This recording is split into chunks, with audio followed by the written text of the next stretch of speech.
Welcome to the Highly Sensitive Podcast. I'm Lauren LaSalle, and I'm a licensed therapist, highly sensitive person, and HSP coach. This bi-weekly podcast is meant for highly sensitive people and their loved ones, as both experiences will be discussed. Thank you for joining me, and let's begin. Hello, this is Lauren LaSalle, and today I wanted to talk about something that seems to come up a lot with HSPs, which is boundary setting. And that tends to be accompanied by feelings of guilt, anxiety, and the fear of disappointing others. As highly sensitive people, it is not uncommon to put other people's needs ahead of our own.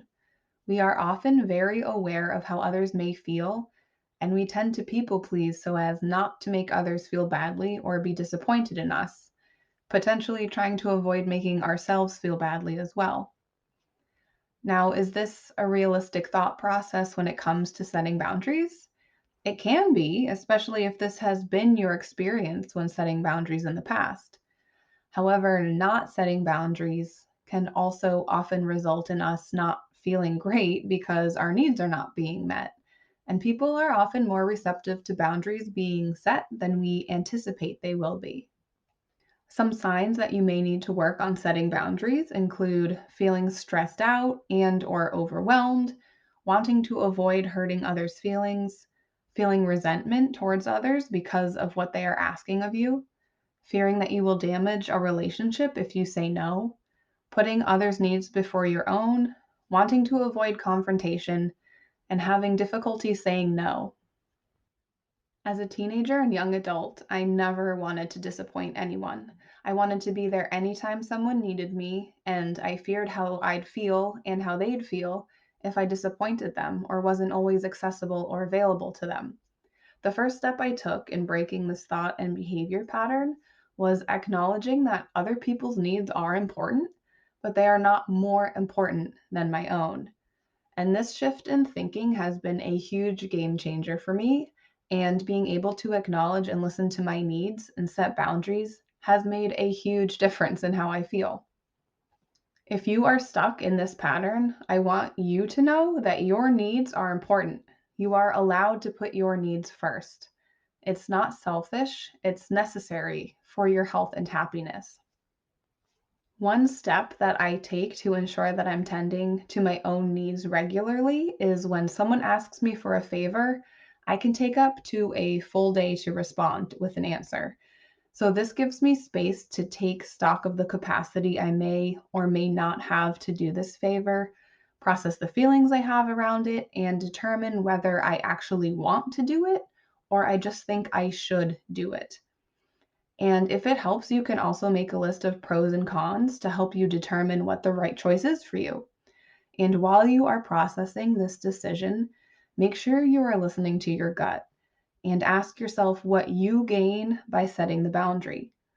Sometimes it can be more helpful to focus on why setting the boundary is a positive thing rather than focusing on how you anticipate the other person will feel or respond. And remember that you are not responsible for other people's feelings. Be aware of what your limits are and if you realistically are able to follow through with what someone is asking of you.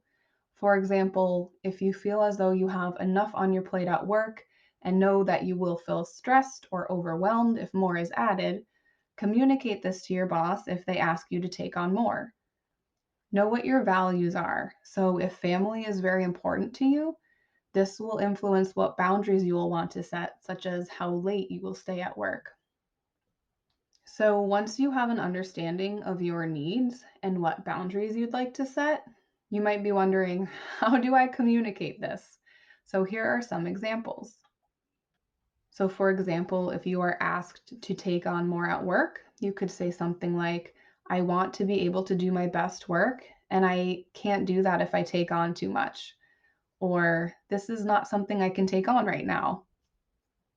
In situations where anything's asked of you, you could say something like, I need to check my schedule and I will get back to you. Or I'm feeling overwhelmed right now and would like to take a break and discuss this later. So saying something along these lines will allow you to have that time that you need to really process What choice is right for you? Do you want to say yes to what they're asking, or do you need to set a boundary and tell them, I'm sorry, I can't do this right now? So, people aren't always receptive to boundary settings.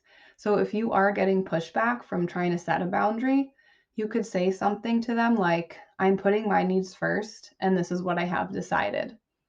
So, you're not backing down from that boundary.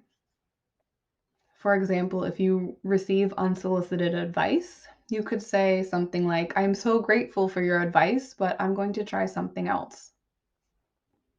If you've realized that your people pleasing tendencies are becoming detrimental to your health, I encourage you to try out the suggestions that I covered in this episode. These strategies have helped me reclaim my time, energy, and have opened up space for more self care. Plus, acknowledging and paying attention to my feelings and needs helps me live my life in a way that makes me feel much more balanced and happy.